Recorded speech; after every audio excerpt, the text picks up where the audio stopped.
Bombay High Court has cleared the decks for the 5,000 crore rupees Dharavi Redevelopment project. And this is, of course, being seen as a big win for the city of Mumbai, because over 600 acres of prime land in the heart of the city is currently bursting at the seams as a slum. This project has been in the making for around 20 years now. And of course, it was made very famous by the Oscar-winning film Slumdog Millionaire. Now, joining me now are my guests, Dr. Niranjan Hiranandani. He is the chairman of NAREDCO, which is the National Real Estate Development Council. Shishir Joshi, CEO and founder of Project Mumbai, and Gulam Zia, Senior Executive Director of Knight Frank India. Gentlemen, thank you very much for joining us on this show, and I promise this is going to be a very interesting discussion indeed. This is a crucial project for Mumbai city, because not only will it provide hygienic and safe living quarters for the 1 million residents of the slum, but it will also pave the way for the government to take up more slums, redevelop them, and provide a better quality of life to people coming to this city with dreams in their eyes.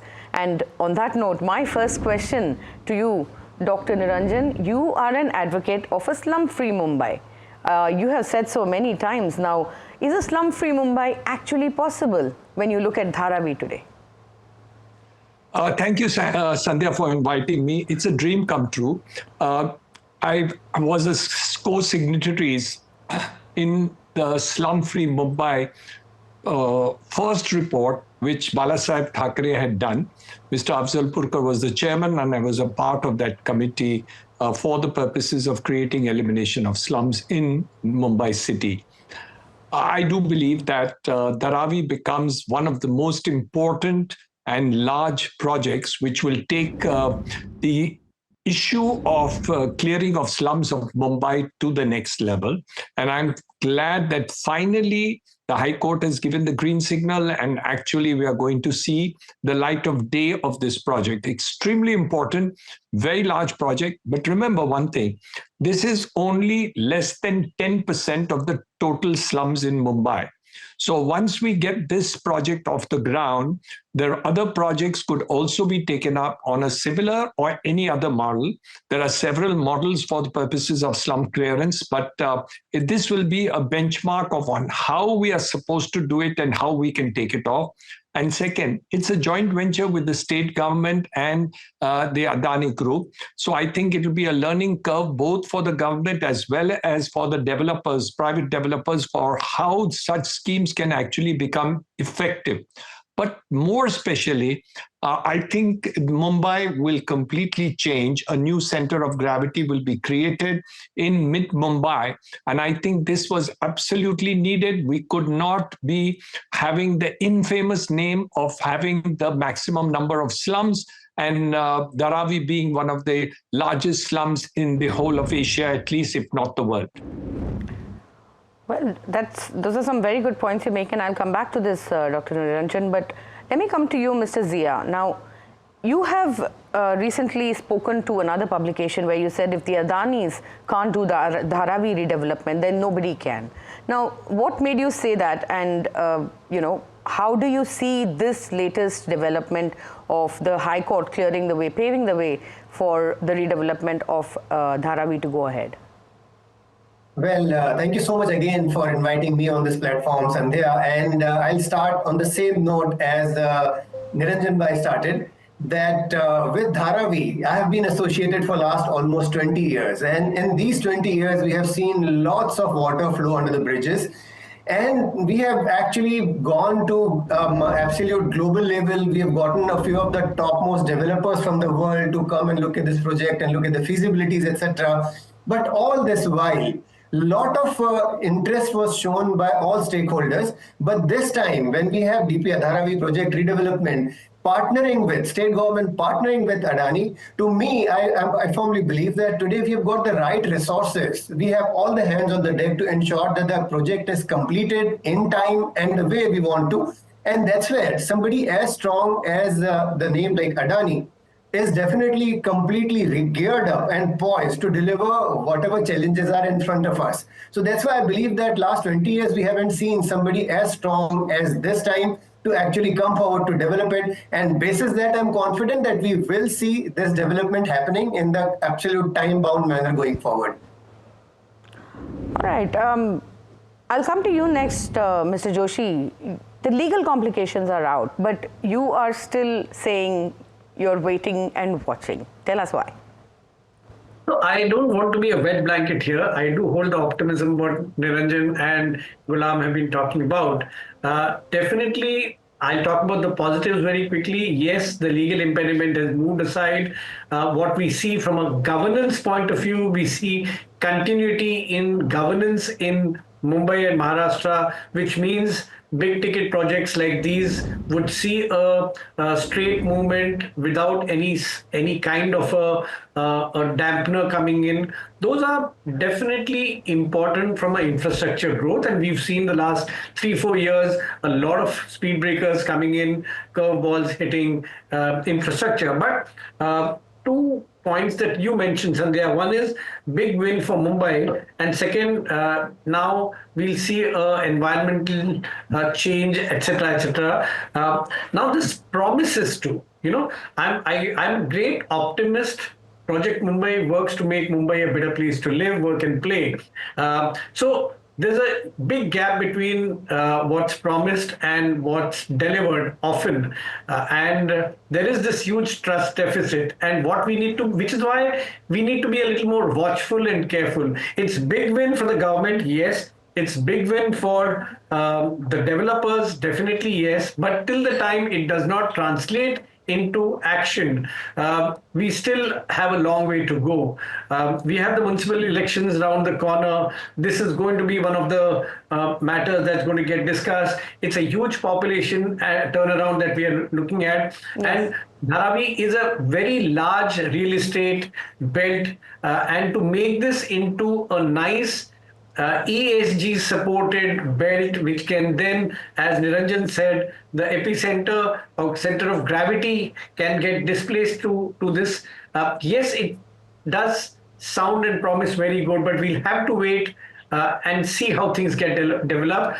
All stakeholders need to come together to ensure this happens. We cannot afford to let go, because this can then set a huge precedent. And we've seen enough bad examples of development going wrong, where citizens then later on say, I wish we had stepped up our concerns much earlier. Absolutely, absolutely. We've seen that enough times in the past in Mumbai. I'm coming back to you, Dr. Niranjan Hiranandani. Now, you designed an integrated township in Powai out of pretty much nothing. How different is Dharavi as a redevelopment project as compared to the Hiranandani township that you built in Powai? Very different. Basically, we had a greenfield land, which was far away from the madding crowd. So we had to create the entire access, the infrastructure from zero to what it is today. Number two, the demand in terms of it at the time, 35 years ago, when we took it up, the demand was just trickling in. We could hardly sell large number of flats, and the price, of course, was not competitive. Under the present circumstances, Dharavi has a very, very big advantage, because otherwise you wouldn't be able to do a project of this size. So we have all the components which are there. We have a large, strong component of infrastructure from north, south, east, west. So the connectivity from all the four sides is available today. Number two, you have metro lines which are connecting, you have the railway stations which are connectivity, you have the coastal road and other roads coming, the one which connecting to Atal Bridge on this side, you have the Eastern and Western Express on the north side, connectivity to BKC is also available.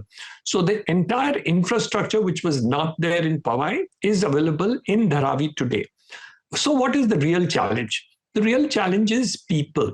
And I think that is the one major issue which has been settled, which is that you are going to rehab 100% of the people who stay there. Up till now, in all the slum schemes, the challenge was those who are eligible and those who are not eligible.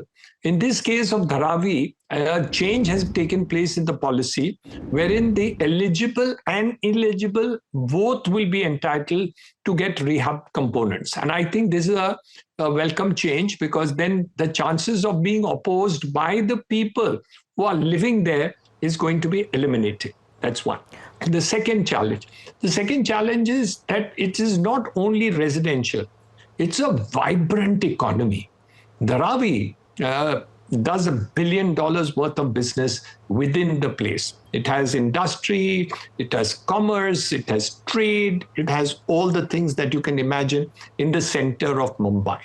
And I think that vibrancy of the trade and how we will be able to handhold these people is going to be a challenge. Of course it will be, but the fact is that the business will continue. So I think that's the challenge which development will take place. The next important challenge is speed of construction.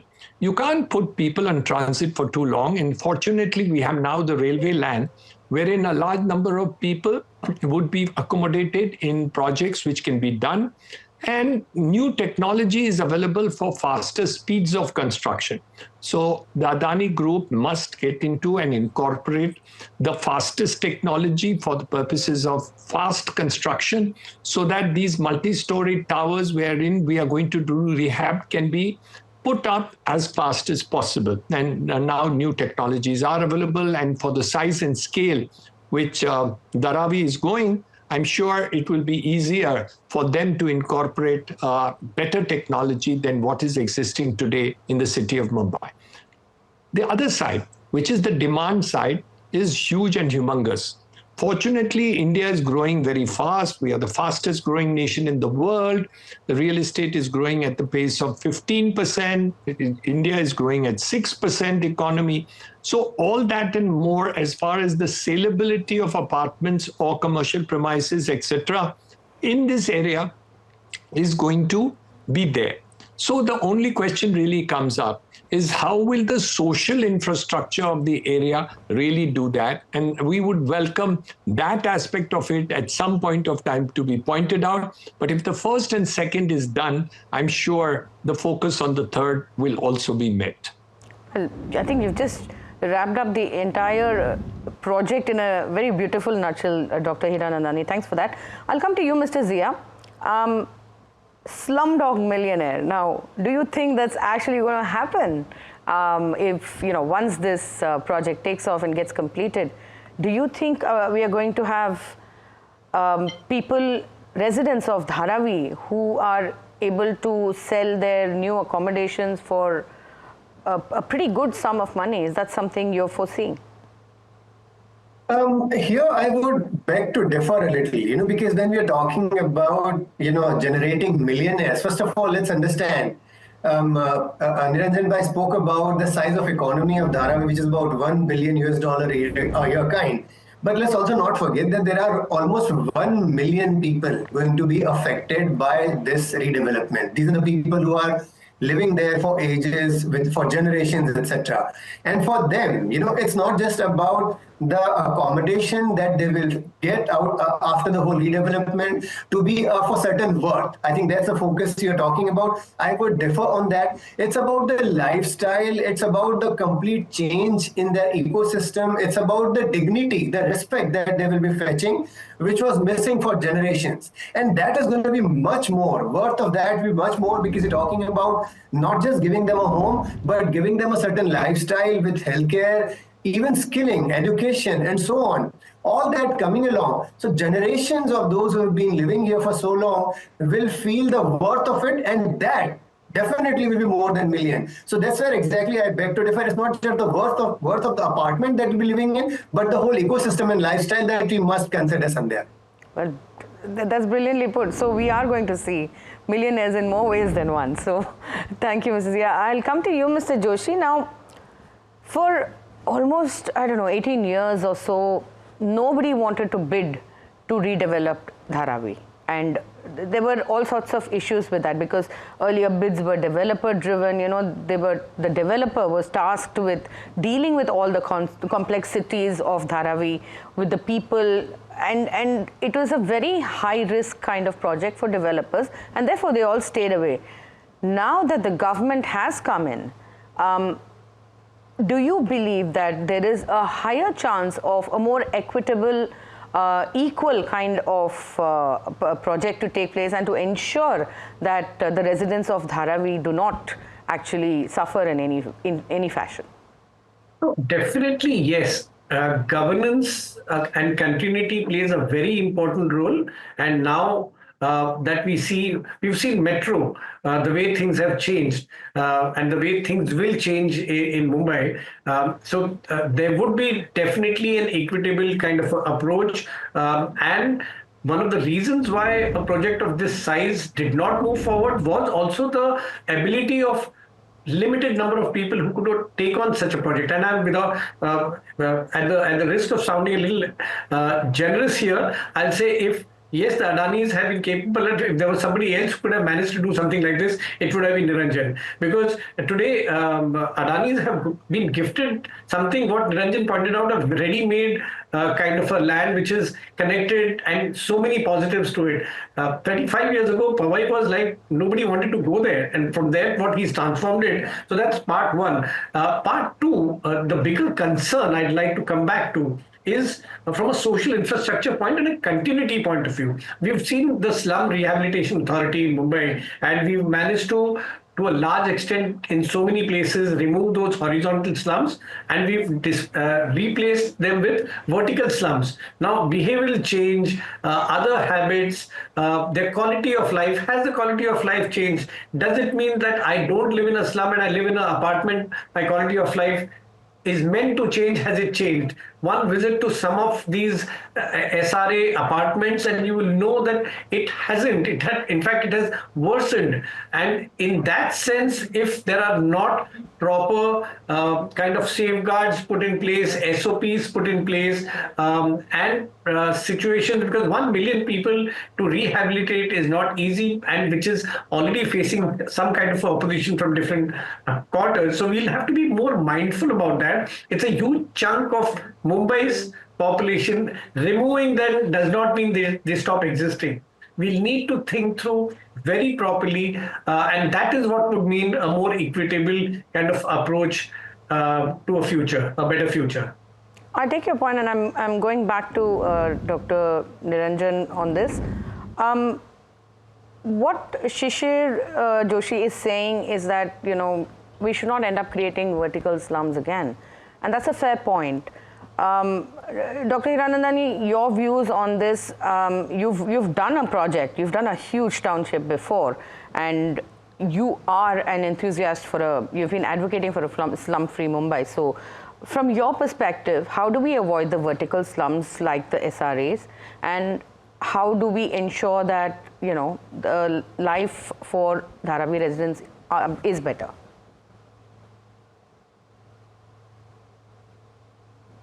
Sir, you're on mute. If you could just unmute yourself. Sandhya, this is no secret.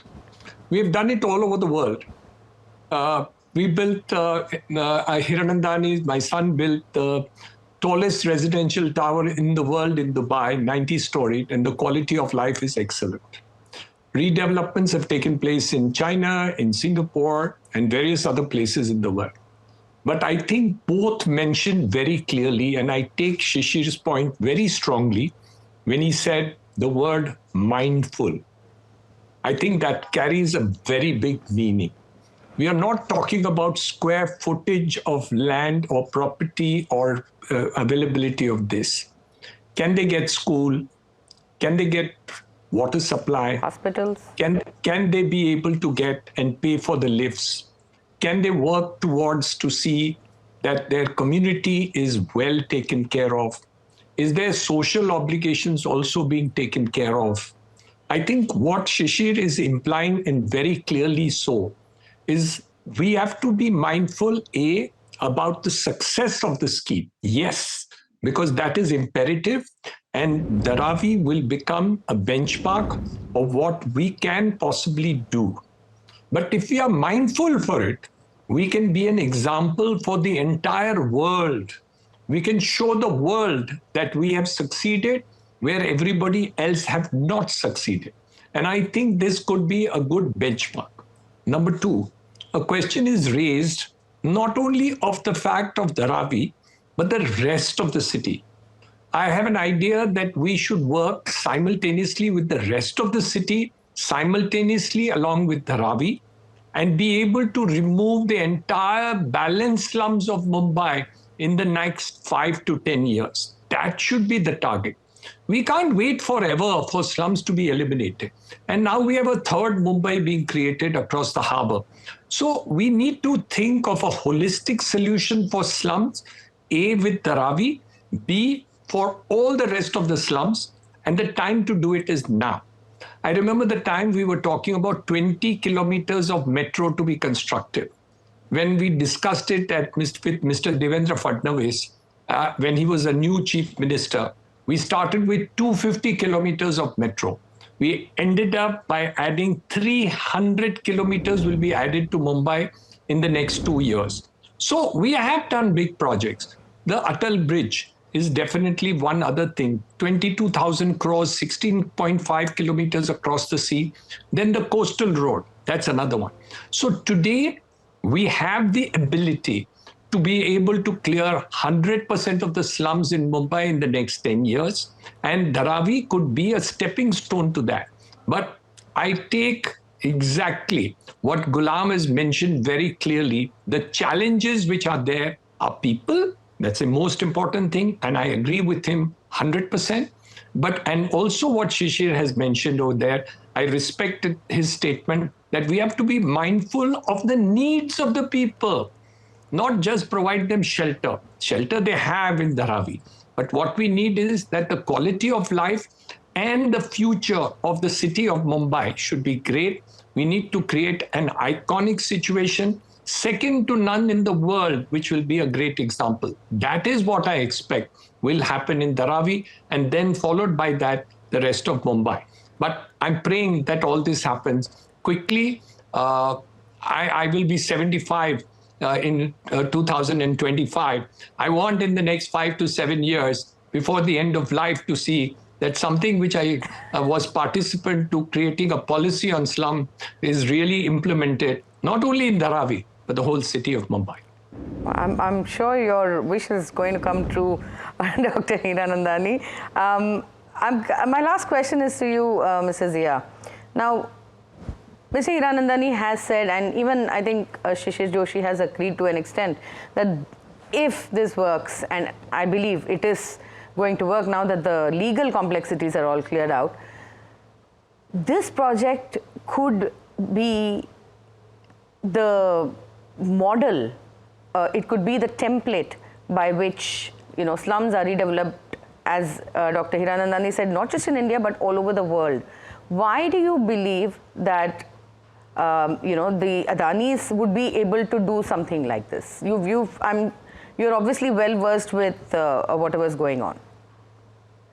Look, first of all, the scale. All of us are talking about how big it is. So in your starting note, you spoke about how the whole world actually was amazed when that movie, Slumdog Millionaire, was presented to them. So that, connect with the project is very, very global. And the challenges we are all talking about for last 10-15 minutes, we spoke about how many challenges and why for last so many, at least 2 decades, people could not even bring together the resources to deliver it. So today when we are at that stage, when we can already sense that the project is getting completed, here it is going to be a complete game changer. And as Niranjan Bhai just a short while back spoke about, of course, this is one of the most complicated development which will be now getting closer completed. And that will also create a model. As we spoke about, there are multiple models to redevelop slums, or if you look at in Indian parlance, in North, you call them jhuggi, jhopadis, etc. So all over the country, first of all, this will be a great model. The most complicated redevelopment project called Dharavi will be completed in next 5, 7 years or 10 years. And that will obviously will be a big lesson, not just in India, but globally. We do talk about places like Brazil, San Francisco, and a lot of such places where we have seen the transformation of the old slums paving way for redevelopments, etc. But this will be a remarkable one. This will be a milestone for the humanity. The way the whole redevelopment shall happen will inspire not just Mumbai or India, but globally all such places where you need to transform lifestyles. This will be a role model. I think that's a great note to end this show on. PPP, public, private and people.